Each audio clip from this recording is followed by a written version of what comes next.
sitting, but I see we have a group of more than 70 people. I'm expecting a few more to join because we had more registered from all over the world. So wherever you are, good morning, good afternoon, good evening. Thanks a lot for joining us. This is an exciting event for us today as we're using this webinar to launch the second version of the Energy Toolkit. I welcome you as a member of the Let's Global Partnership. I tell you a little bit more about what this initiative does, and as a chair of the Let's Energy Working Group that is organizing this event and has put together the toolkit. It's not just going to be me talking and moderating here. We have two excellent model stewards with us today who I'm going to introduce to you in a moment too. So I'm hoping this is going to be a very exciting and insightful event for you today, and we're going to end up with a Q&A session where you're going to get the chance to ask questions. But the agenda will follow in a moment. So for the moment, welcome. Phil, can you move to the next slide, please?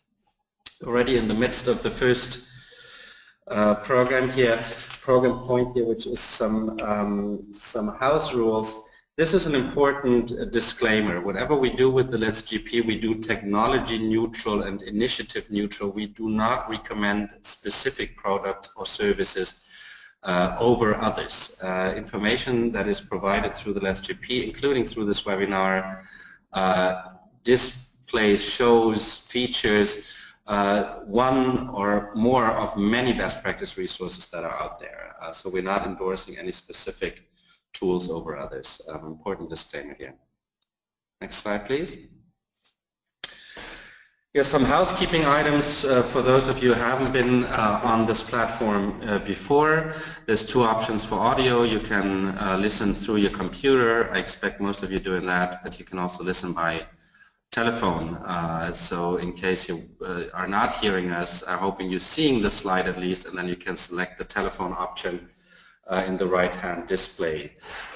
You will find a phone number there, and then you can call that number and provide a PIN, and you will hear us as well. We are recording this session today, so if you like what you're hearing, if you want to go back to the slides again, if you want to make others aware of this webinar because you think it has been helpful, we'll provide a link to the presentation at the end of the session, and you'll also find it on our website. The panelists have been asked already to mute their audio device when they are not presenting, so that should be good. And in case you have any technical difficulties, you find the GoToWebinars help desk here on your screen. Take a note of it, of the number. The slide has been up for a while now, so hopefully everybody who wants to join us can join us. Here's the agenda. Welcome and introductory remarks. We're right in the midst of it. I'm going to tell you a little bit more about what the Let's GP and the Let's Energy Working Group is doing, spending a few minutes on that, and then really introduce the Energy Toolkit to you, a brief overview of what you can find in it, and then we move on to our panelists, Francisco Flores Espino from NREL and Kevin Burke from Retscreen. We're going to present two of the many tools that are showcased in the toolkit, and then we move to questions and answers. And I really ask you to please stay with us to the end. We do a short survey in the end, which is I think only 3 slides, takes you not more than 30 seconds, but that is feedback from you regarding the overall content and the presentations you've heard.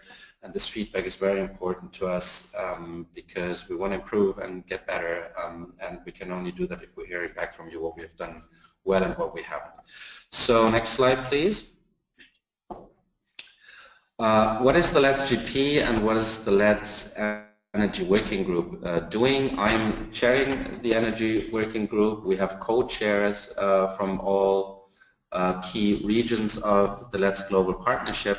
The Let's Global Partnership has been founded in 2011. It's an international initiative that is bringing together governments, donors, international organizations, everyone who we consider LETS practitioners.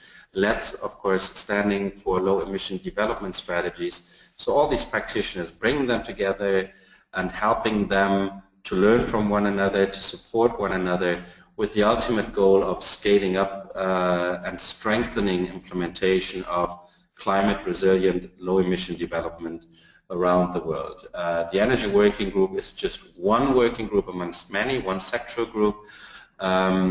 The center of gravity of our work in the Let's GP is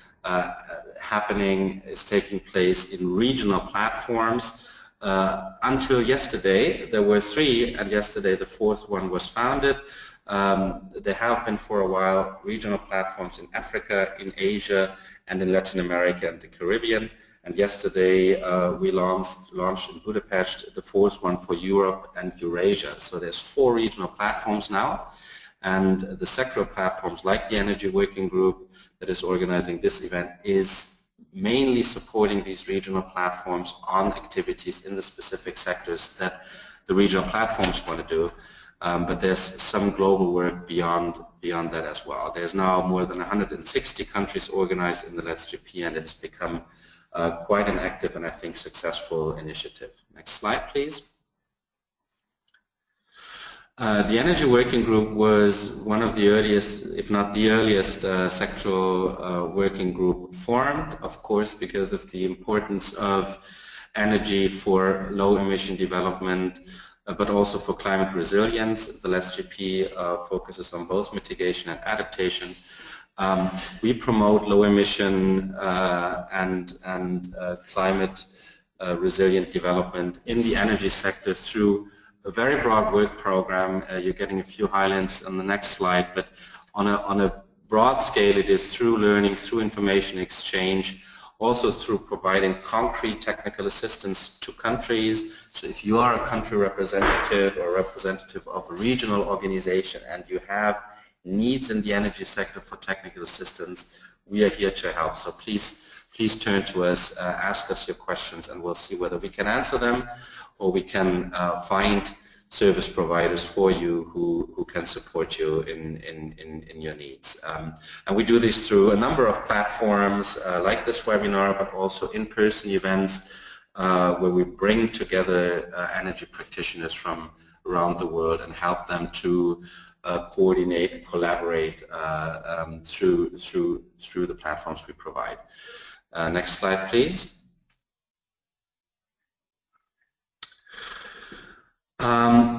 Here are a few highlights from our work plan next year, and I think this is the final slide, so no further ado in terms of all the great things we do, but we're quite proud of what we do. We have more than 500 members now in the Energy Working Group, and a very active and very, I think, inspiring and interesting, I'd hope, work plan for next year.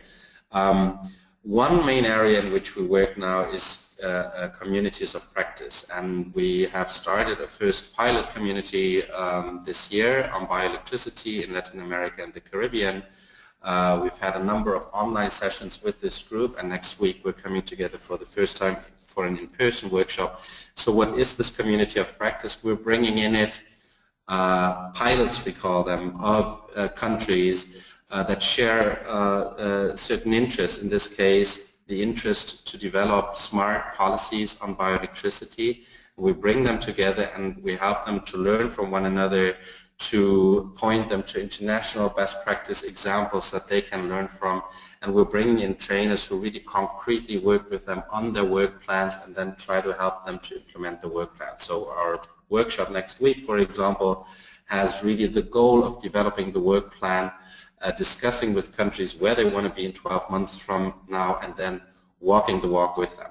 We have now just been starting to establish a second one in Africa, and we're talking with the Asia platform and the Eurasia platform now about communities of practice in the energy sector there as well. The early phase is to find out about what priority issues are and then design the work plan for these communities of practice, and then start implementing them.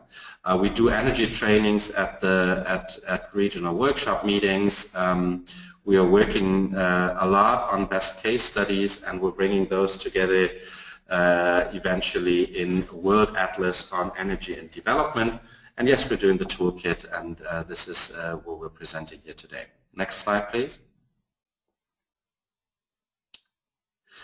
So what's the Energy Toolkit? The Energy Toolkit is a reference guide for well-established LEDS planning tools and methodologies. And you're seeing in a moment how broad the topics of these individual models and approaches are. So we're not limiting it just to quantitative models. We're also having methods represented in it to focus on gender, to focus on many other important issues that come to the fore when you want to do smart energy planning.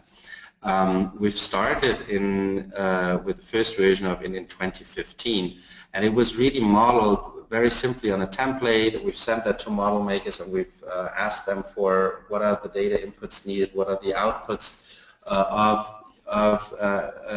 employing your method, who have you worked with, is it available at free cost, and so on and so forth. And we came up with the first version last year, which has been very, very successful. We had 16 tools in 2015. We have 26 now in 2015, and 26 tools now in 2016. So we've added 10 more tools this year, and we're hoping to update it again in the coming year and come up with a version 3.0 next year. Eventually, our goal is to make this a tool that is searchable online itself. So you can go to a website, you can put in a search mask what you're looking for, and then you're getting the tools presented to you in the searchable form that do what you want to do. So we're hoping to make this a tool eventually itself. You see that the toolkit is accessible at any point in time through the Worldwatch website, but also through the LetsGP website at letsgp.org. If you can't write down the link right now, again, we have the slides available to you after the session. Next slide, please. So this is the table of content of the toolkit this year. Last year we just put them into the toolkit, I think not even in alphabetic order, but just by the time the tool makers or stewards presented their work to us. This year we've tried to categorize them, and you see the main categories here in front of you. There are tools that, and it's important to point to the fact that they are not necessarily exclusively doing what the category says that they are doing, but often they have other results as well that these tools and methods can deliver. But we've still tried to categorize them somewhat. So one category is cost and benefits, and the JD model that we get presented today, biannual, we put into this category. It's a tool that helps you model costs and benefits of specific energy pathways, and it does particularly also for the area of job impacts.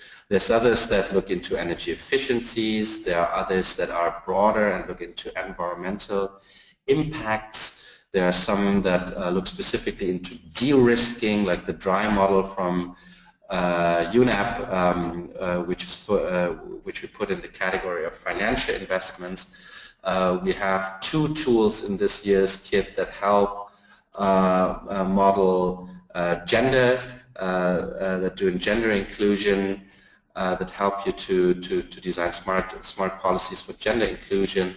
We have some on geospatial tools as well. And then the final category are integrated tools. That's a long list of tools.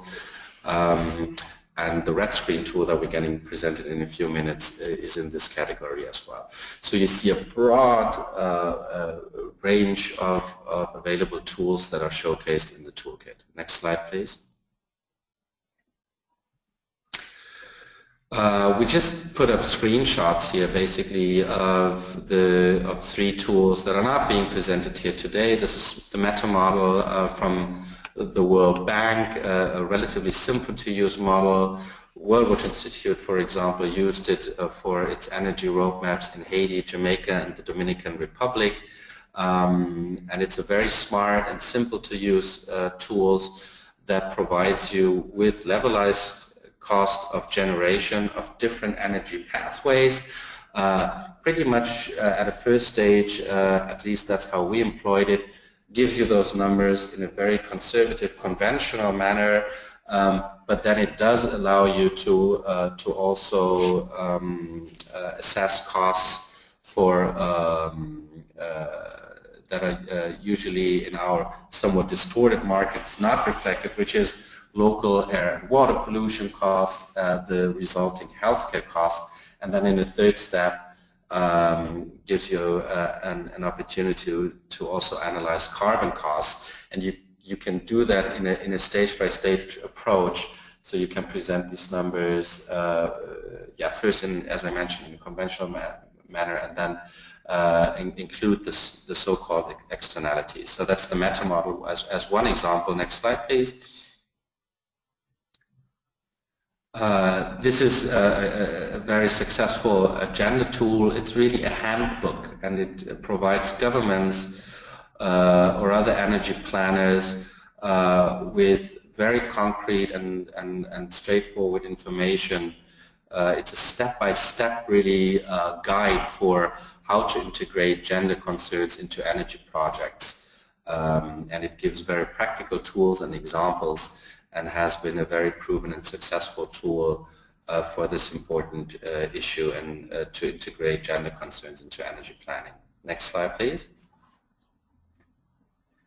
Finally, this is what we now refer to as SEREP, the Sustainable Energy Roadmaps and Implementation Plans. This is a model that the Worldwatch Institute has developed and that we have employed now in a number of countries and world regions in the world. It's a broad assessment that starts with a technical assessment, then moves on to a socioeconomic assessment of different energy pathways, and finally looks into financing, the financing environment, looks into identifies barriers for sustainable energy financing and enablers that can help countries to overcome those existing investment barriers. At the very end of it, then you have concrete policies, administrative changes, and governance reforms as the outcomes of these roadmaps. So very concrete recommendations that governments can use. We're providing a full toolbox of action items that they can employ to bring down the investment hurdles for sustainable energy investments, and to set a new framework to advance sustainable energy resources and technologies. So those were just three other tools. Very quickly, for all of these tools, again, we're providing input and output data. We're showing for these tools who has used these tools before, so that you can look at those outcomes and see whether this is a tool that might work for your purposes as well. With this, I want to introduce our first tool presenter today, Francisco Flores Espino from the National Renewable Energy Laboratory. NREL, of course, a group set up under the US Department of Energy. NREL is one of the key partners in the LETS-GP. It also hosts the Secretariat of the LETS Global Partnership, one of our closest partners in crime also for the work we do in our sector. Francisco has a BS degree in electrical engineering and an MS degree in energy management. He has now more than 3 years of experience with the JD tool, JD standing for Jobs and Economic Development Impact. And it's a great pleasure to have you, Francisco. Thanks a lot for joining us, and now the floor is yours. Thank you very much, and good morning to everyone. Thank you. If we can go to the next slide, this is a screenshot of the toolkit, two of the pages of the toolkit. And so now at NREL, we've been developing the Jobs and Economic Development Impact Tool, or Jedi, since 2004. And very recently, we added a new model, which is the international version, which we're calling the iJedi. And what the model does is to estimate the economic-wide impacts from power generation plants. This model does not estimate the cost of energy, for example, or the net present value, the profitability of the project from the developer's point of view. Those are the things that it doesn't do, just to be clear.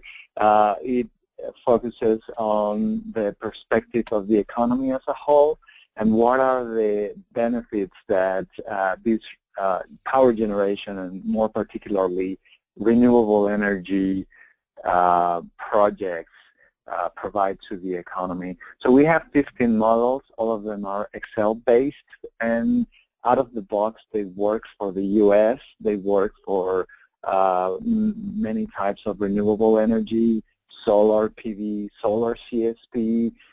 We also have biomass, wind, and other models for renewable energy. We also have models for fossil fuel plants. And like I said, these are based on Excel, and they can be very easily modified to work in other regions. They have been used outside the U.S. They just need a modification, but the model is designed to allow for those modifications to be made relatively easy. We also have one online version, and that works for PV systems in the U.S. That one cannot be modified. And so the international version, which is, as I said, very recent, works for PV, biomass, wind, and geothermal projects. And currently, it works out of the box for analysis in Colombia, Mexico, South Africa, the Philippines, and Zambia. However, as I said, the philosophy of the model is to allow modifications so that it can be used in other regions of the world. And so the model, if you have the right knowledge on how to include the numbers that you need, the data that the model needs to do analysis in other regions, the model can be used for other countries or even at the subnational level for other provinces, municipalities, and counties. Next slide, please. So very basically, this is how the model works. The inputs that the model needs are the nominal capacity of the project or projects to be analyzed. The model allows the user to bundle projects as a single project from a certain perspective. Installation cost, sorry, local content share. This means how much of the goods and services needed to build a power generation plant are sourced from the local region, the region of analysis, and of course, what is the region of analysis? Those are the basic inputs of the model. Our model comes pre-calculated with installation costs, local content share estimations, and the user, a very new user to the model, can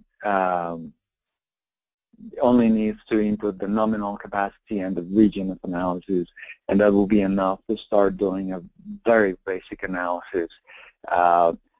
And so through those inputs, the first thing that the model estimates are the direct impacts. These are, we also call them on-site impacts, and these are all the investment that the developer does directly. And these include, for example, labor, all the labor for the workers in the construction site, materials, and professional services, and other direct investments. So the model also estimates the impacts not just from construction, but also from the operation of the plants.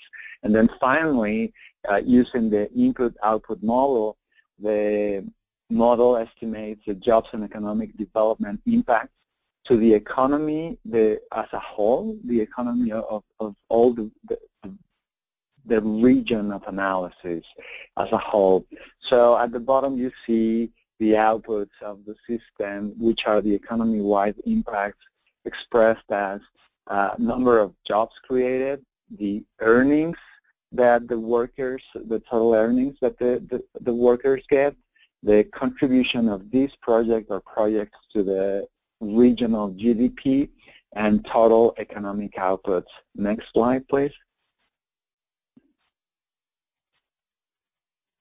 This model is very popular. We average about 3,000 downloads per year.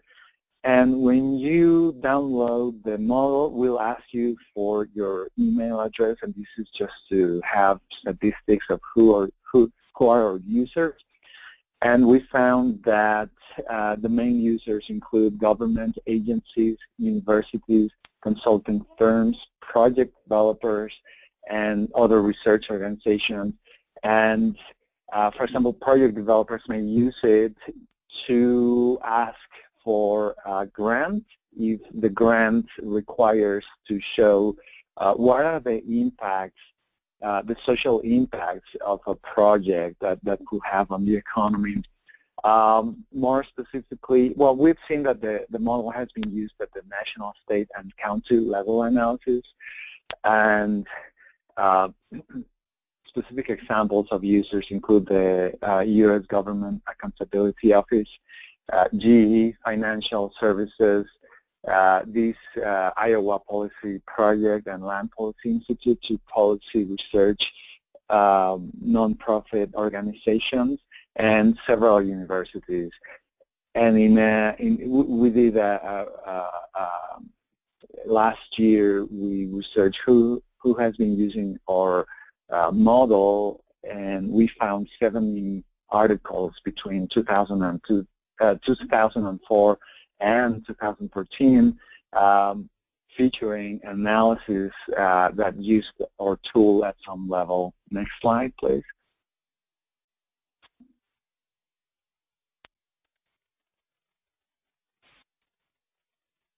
So as I said, the results of the tool focus on the impacts to the economy as a whole, expressed as numbers of jobs created, total income received by the workers, contribution to the regional GDP, and total economic output. The tool presents those results as tables for the construction period, one table, and then there's another table for the operations and maintenance period, which typically lasts for 20 to 25 years.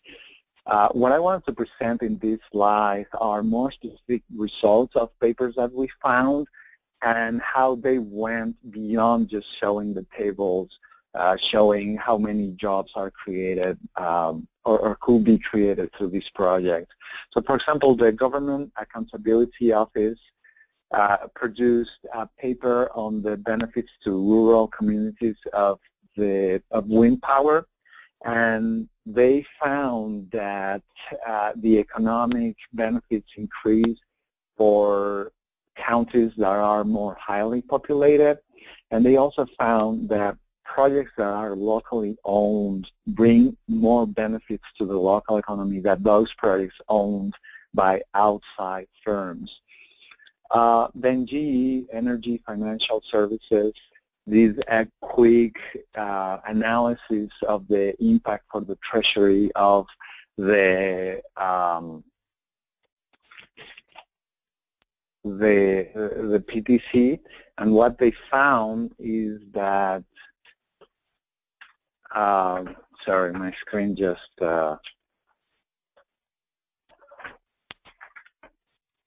Okay, my computer just went to sleep at the best time.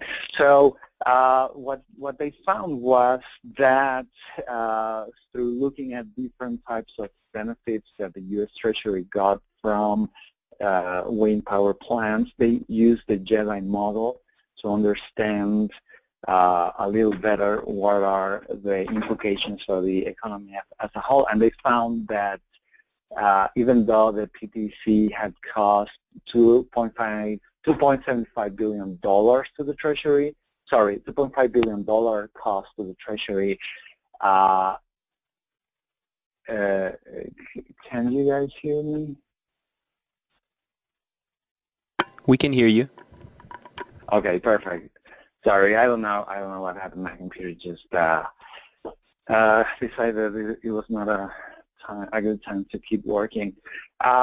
So what they found to try to find what is the net present value from the perspective of the U.S. Treasury, they used several tools to look at all the benefits that the U.S. Treasury gets from disbursing the PTC to wind developers.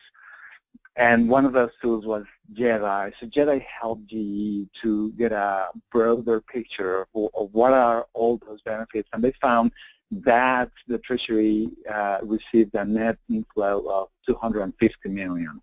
Then the government-owned utility in Mexico, CFE, the Federal Electricity Commission, they downloaded one of the models. The models are open and freely available to anyone, and anyone can modify it as they wish. And so they use the model to create their own interface and look at their own projects. And so now the model can work for hydro and wind projects in Mexico at the state and municipal level. And one thing they did was to make the results more user-friendly. They are showing the results as a contribution to the municipal economy as a percentage of annual GDP. They have the numbers of what are the local, the regional GDP for each of the municipalities in Mexico. And then the Jedi is able to express one of the outputs is what is the contribution to the local GDP, and they could found as a percentage of total GDP what are the contribution of these projects to the local economy. And let's go to the next slide, please. This is my final slide.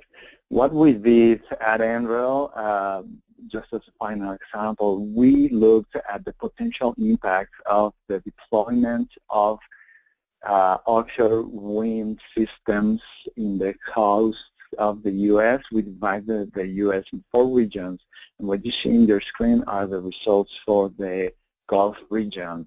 And this is just one way of expressing the results, and this is just a small portion of all the results we got. But what I wanted to show you is how we use the tool to look at year by year what are the impacts. And here we're just looking at the jobs supported by offshore wind deployment in the Gulf of Mexico, or at least the estimate that we got.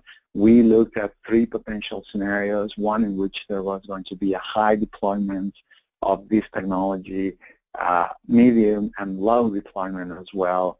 And what we're seeing is the results for the baseline, the medium scenario. And you can see that Jedi produces results not just for the on-site workers, but also how the supply chain is impacted by these projects, the projects that could be deployed in the Gulf of Mexico. And then we also estimate induced impacts. These are the parts of the economy stimulated by the workers when they spend their salaries on food, recreation, vacations, etc. So I wanted to show you just very quickly how the model has been used by different entities, and I think we're going to have a Q&A session later on. Thank you. We will have a Q&A session after this. Thank you so much, Francisco. Wonderful presentation. Really just scratches at the very surface of what Jedi is able to do, or iJedi it's called now. I think that's the new name. I think it used to, at least we used to refer to it as Jedi. iJedi now helps you to do wonderful presentation, and it will be great to get your answers in the Q&A. That gets me to a key housekeeping item that I think I forgot in my introduction.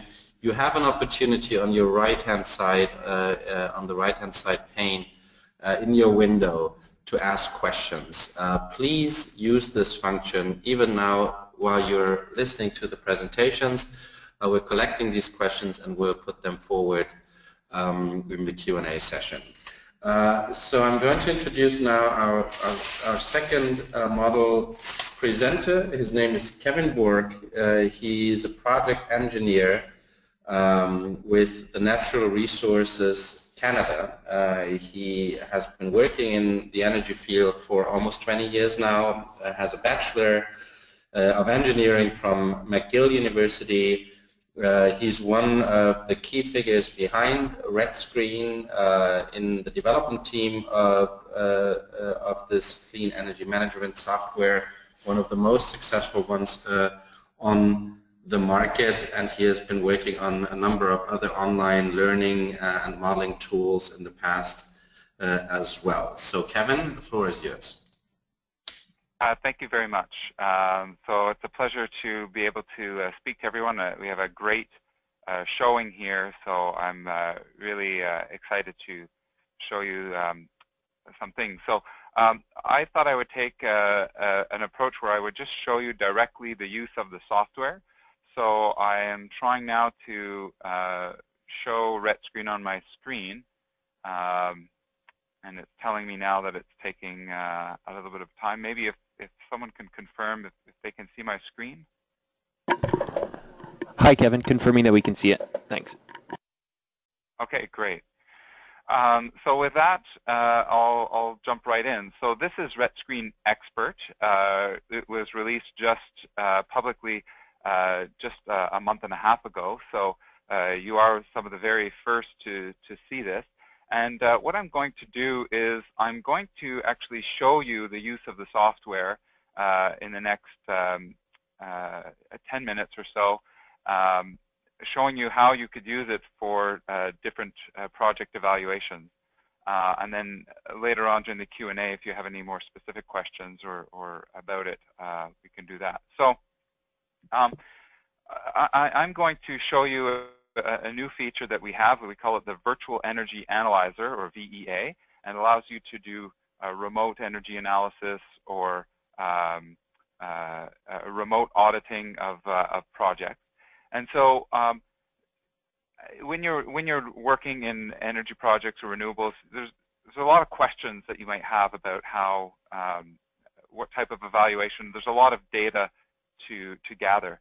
So with the Virtual Energy Analyzer, what we've done is we've gathered a lot of that information for you and built an intelligent tool around it to automate and use some optimization algorithms to answer some of those questions. So I'm going to show you how would I evaluate a photovoltaic, a solar project, say, for example, in the American Southwest, and how can I see what the impact of various policy options might be for that type of project. So I'm going to dive right in. So I'm going to click here on the button for the Virtual Energy Analyzer, and I get a map up on my screen.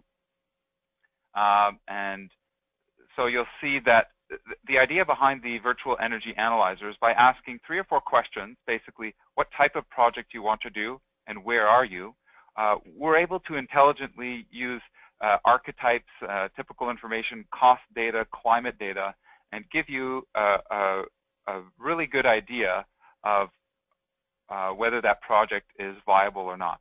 Retscreen is a pre-feasibility analysis tool, so it gets you most of the way there in answering the question, should I commit more time and money to evaluating this project? And it will identify which parts of those projects are viable. So I have here, I'm going to answer these questions in order. So you can evaluate power plants. So for example, gas turbines and hydro and wind and offshore wind and onshore at all different capacities. And the capacity makes a difference because the sizing and the cost is different, and the operation and maintenance cost, the annual cost, make a difference. And we have fuel technologies as well. You can also compare multiple technologies. So comparing wind and solar and photovoltaics and emerging technologies. That's on the power plant side. On what we call our buildings model, we can look at industrial facilities. So we can have chemical factories and food factories and bakeries and machinery and plastic and whatnot. And we actually have these ones at the top are full facility analysis. We also have below a benchmark analysis. So we haven't we don't have an archetype for these yet, but we have the benchmark data. So sometimes it's good to know. Well, I have a sawmill in my I'm trying to evaluate, and what do typical sawmills consume in terms of energy? And just to see, are you under or over? What should your targets be, etc. That's under the industrial. Under the commercial institutional, we have schools, primary and secondary schools. We have food retail, healthcare, so inpatient and hospitals and clinics. We have office buildings of various sizes with all the equipment in them. These are very extensive archetypes and buildings, and we do the complete modeling, including the cost, the base case, the proposed case energy efficiency measures. We include renewables on there, solar, water, heating, and photovoltaics, etc. We also have some residential models, so multi-apartment, multi-unit housing, and then we also have some agricultural models that we're developing, so poultry farming and greenhouses. So I won't go through all of those more than what I just have. We'll stick with the plan, and that is how would you evaluate a photovoltaic project in the American Southwest? So I'm going to select a power plant. We're looking at photovoltaic. Let's say that we're looking at a 1 megawatt of power, and using the Google Maps here, I'm going to type in Santa Fe. It's a place I've always wanted to visit, and I've heard it's pretty sunny out there. So the map brings me right there, and I can actually click on satellite and zoom right into an area which might be good for my project. I see there's a lot of land here, and perhaps there's a developer who's looking at maybe putting a large solar plant right here. So I would click here, and now I'm going to click Calculate, and Retscreen is going to create a simulation of a solar farm right there, and I'm done. So in the time that it took me to describe my project, I've actually done a full PV analysis for my project. So and this applies also to buildings. So if you're looking at office buildings or schools, it really is this quick. And the idea is that we'll get you, 60 to 90% there, and then you go in and modify the data. So that's what I'm going to do now for the next 5 or 6 minutes, is just go through what I've actually done. So you'll see here that we've actually located the closest climate station to that PV project that we selected. So the solar data would actually be coming from the airport near here, and we've actually gone and loaded that. And when we don't have the data from that station, we actually go and get it from the NASA site, and we can graph that for you, so you get a good idea of the climate conditions at your site. So we have over 9,000 climate stations right within the software when you download it. If I move on to the facility page, here I get some general information about the facility. So I can say here that we're preparing this for the LEDS webinar, and it's prepared by myself at Retscreen. And we have more information that you can use to fill in about the project. And these are kept and they're used in the reporting tool that we have, which I'll get to in a moment. And then I mentioned the benchmark for the buildings. We also have benchmark for power projects. We call that the energy production cost. That can be similar to a levelized cost of energy, depending on the assumptions. So Retscreen, this bar right here, is actually the calculated energy production cost for this specific project. So we've calculated that the energy production cost for this project in Santa Fe is 21.3 cents per kilowatt hour, and you'll see it's right within the range that that would be expected for PV systems. And we've gone and calculated all over the world the various costs using current cost data, and we have the energy production costs for all these technologies. So this is a benchmark for your PV project. I'll move along to the energy models. So this is our energy model. If I click here on photovoltaic, I actually have sized my PV plant. I've sized the equipment. I have gone and selected the most recent cost data that we have.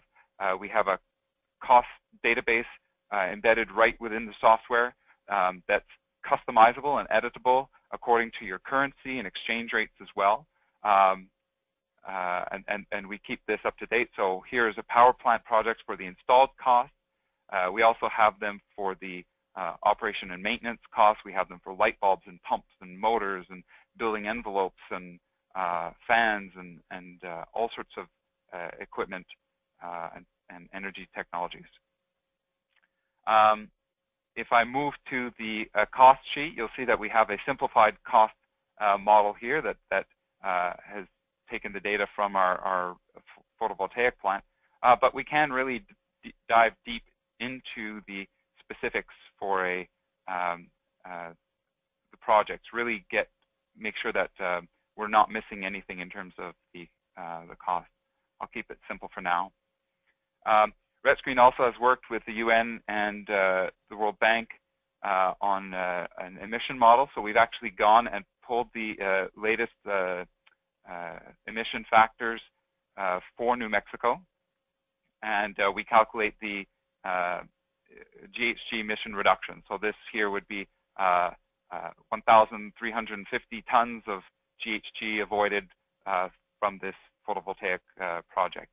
That would be equivalent to about 247 cars removed from the roads. And of course, again, here we can go higher and deeper levels to really customize where your electricity is coming from and the costs. And the emission factors. So my initial question was, how would you evaluate the viability of this project? So you could evaluate it on a financial basis. So the financial and cash flow of this project are listed here, including the net present value, the debt service coverage. You can include taxes in here. We have some debt financing, and this is all calculated for you automatically through the software. And of course, when you would change anything in the previous sheets, this would also update as well. So if you're looking at say, what would the effect of a certain incentive or a grant be from a policy perspective, or maybe a production tax credit or an incentive to produce green energy, you would use these, and Retscreen would automatically update for that. Now I've just done one project, but we also have a risk analysis where you can run the project many times. So here we can look at the sensitivity and the risk analysis. So the sensitivity, we allow you to vary you can vary the parameters of the project and see, say, for what example, I absolutely need to make my I need to generate electricity at less than 20 cents per or $200 per megawatt hour, or 20 cents per kilowatt hour, and Retscreen will show you under what conditions you can get that. And then below here we have a risk analysis where you run the model 500 times doing what's called a Monte Carlo analysis, and we'll show you where the riskiest or the highest impact parts of your project are, and also show a distribution graph of what in this case the net present value, where the net present value will likely fall from a statistical model. Of course, after you do all this work, one of the most painful things at the end can be report writing. So we've built a report writer directly within the software that you can go and customize. So we have all the details of your project right in this report that you can customize and then directly send off to your project partners. So I've showed you one project, but of course, if you're looking from a policy perspective at many projects, we now have on this, I've just shown you this, on this circle here, I've just shown you the 3 quarters. You can also look at the performance part of it and the performance of that PV project, what's installed to make sure that it's doing what you want. And then, of course, you can assemble many projects and see the overall portfolio, say, for a county or a country, or the effect or the impact of different policy changes on that. I'll stop now. Retscreen, you can download it for free from our website today, www.retscreen.net, and I'll be glad to answer any questions as they come. Thank you.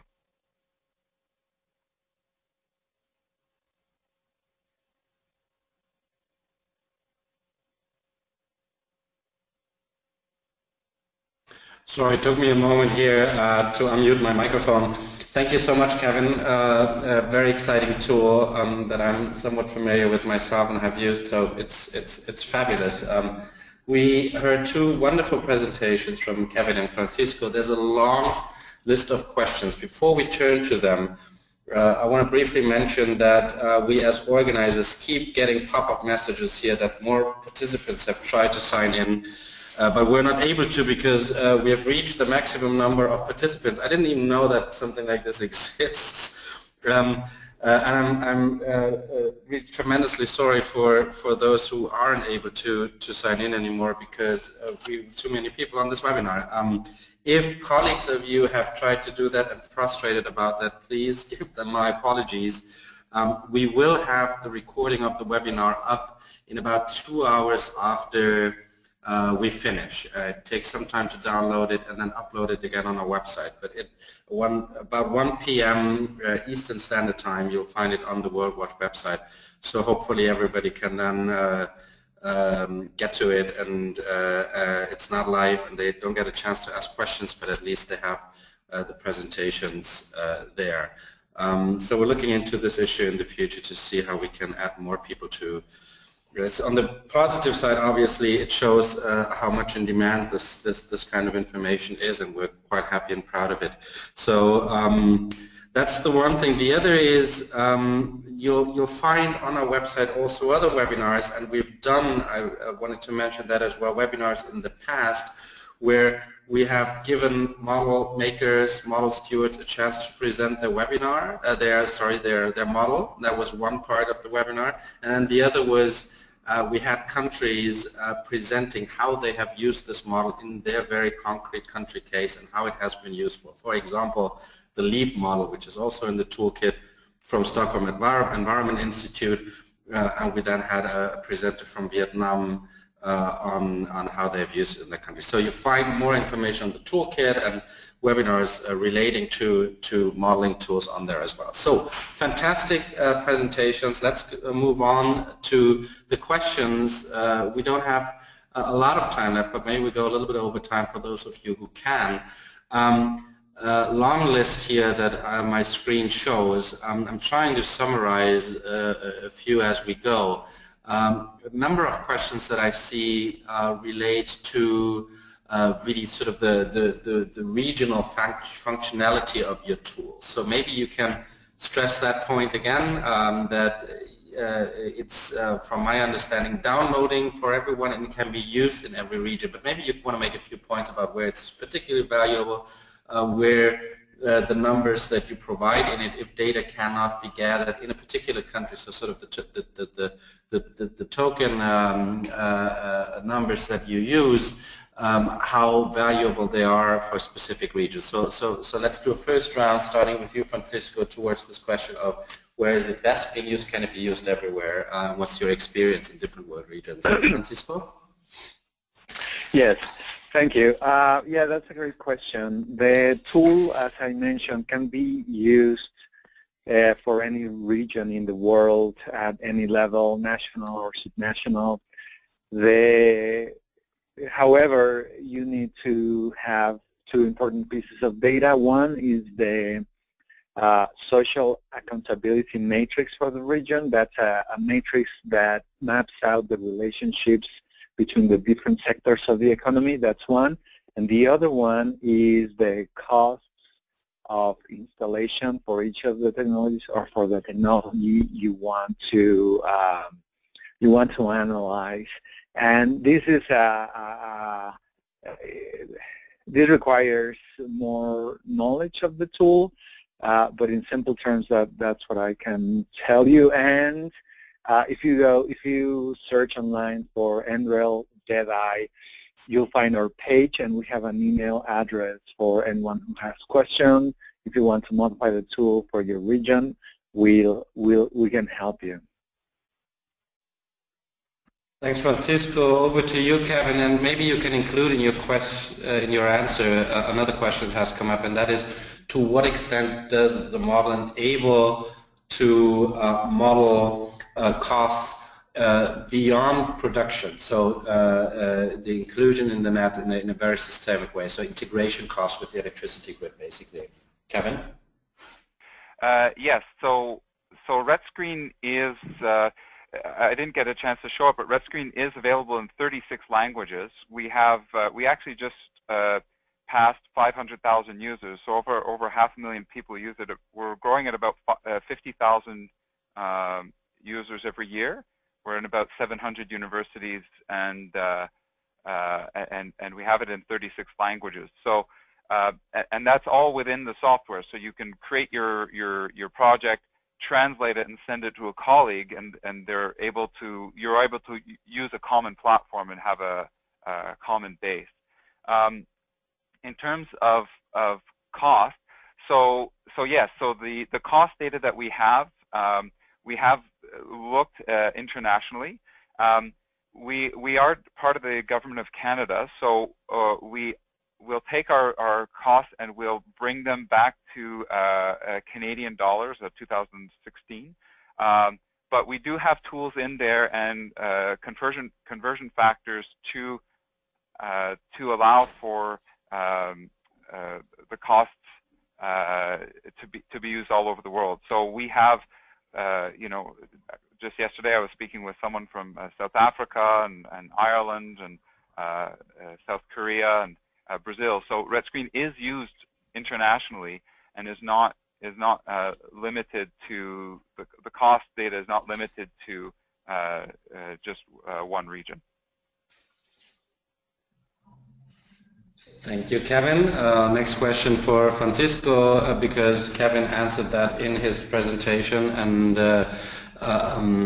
that question is relating to whether you just model the cost of renewables, or is there an opportunity to compare these so-called levelized costs of electricity generation from different renewable sources also to fossil fuel resources? I know that the meta model, for example, that the World Bank has, that we've been used for Sustainable Energy Roadmap, does exactly that. It even allows you then to come up with overall saving costs of one energy pathway over the other.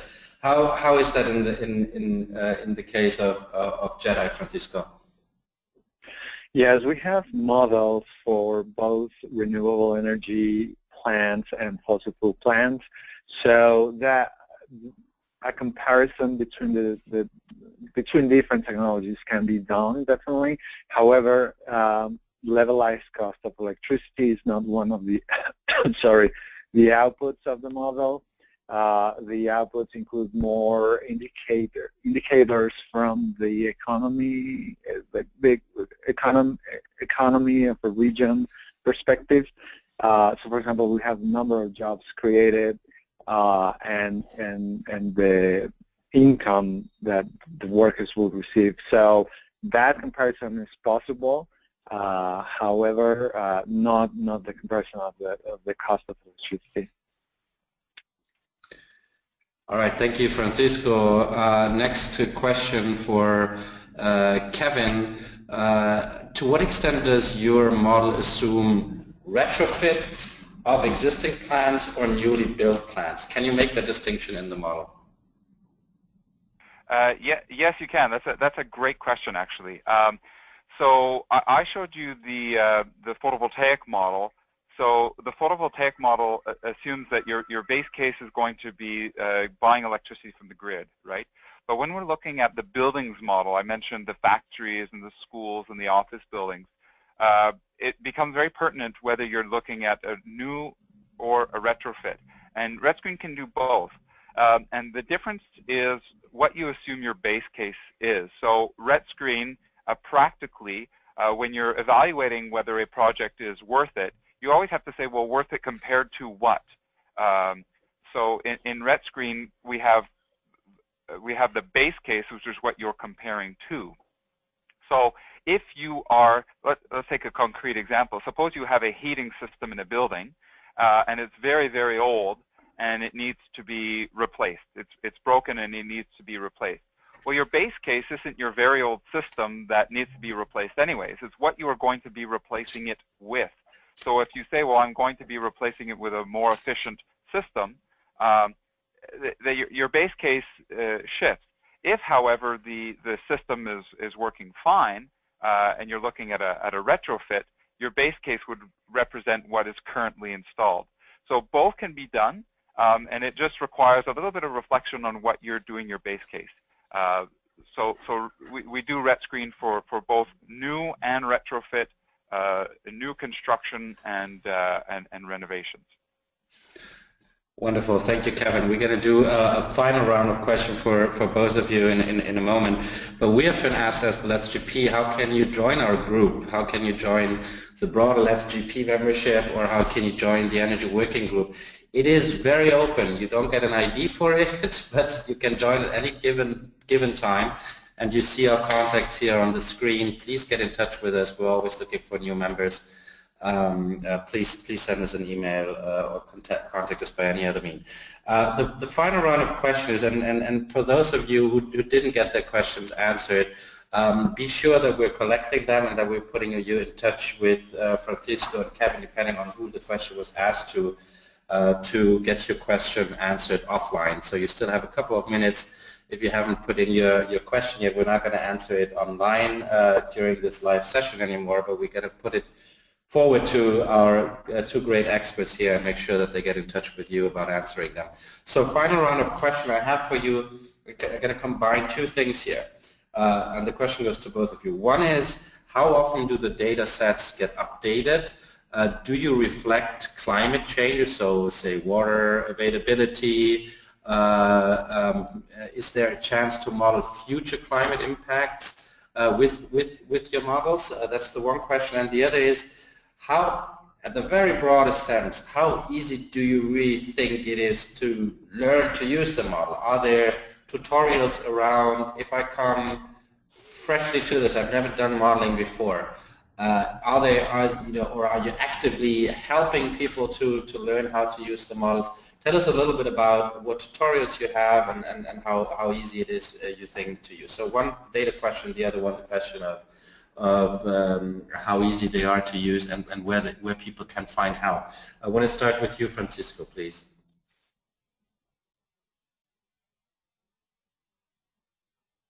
Hello, Francisco? Okay, thanks. Yeah. So yeah, these are a couple of great questions. I'm going to start with the tutorial question. We do have a couple of videos in YouTube. I'll send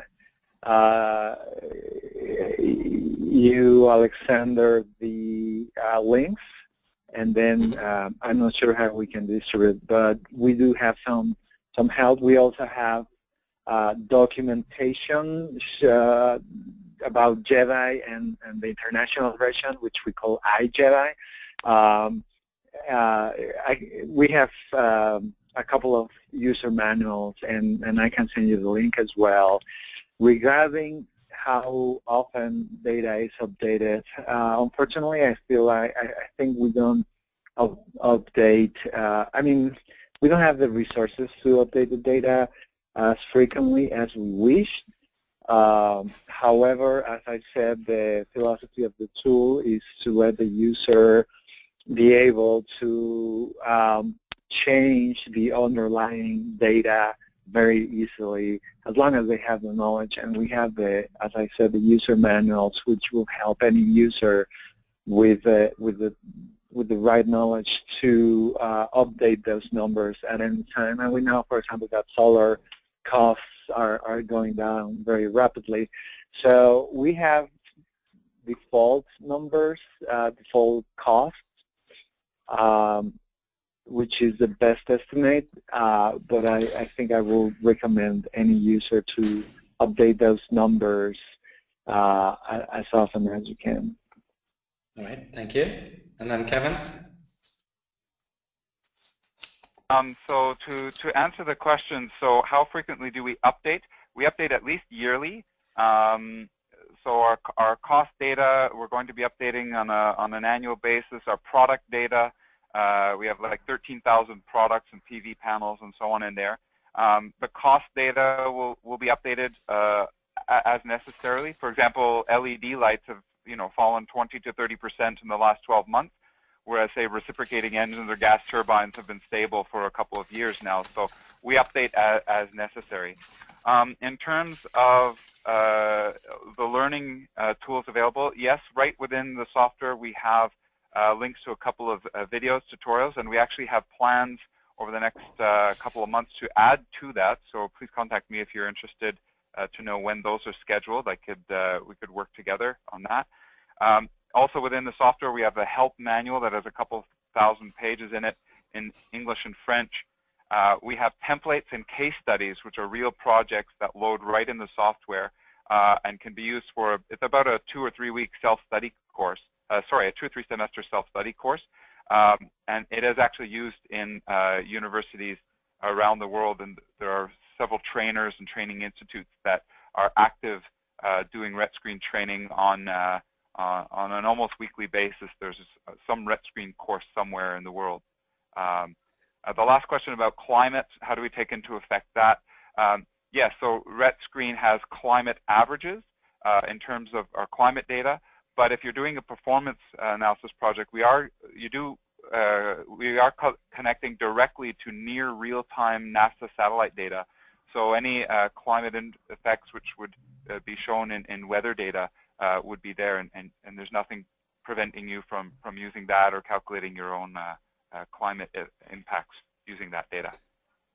Fantastic, Kevin. So no more excuses for anyone. These tools are available at no cost. They can be used. It's easy to learn how to use them. They have proven to be very helpful. I want to thank you so much, Francisco. I want to thank you, Kevin, for presenting here. Please don't sign off yet, people. There's a short survey.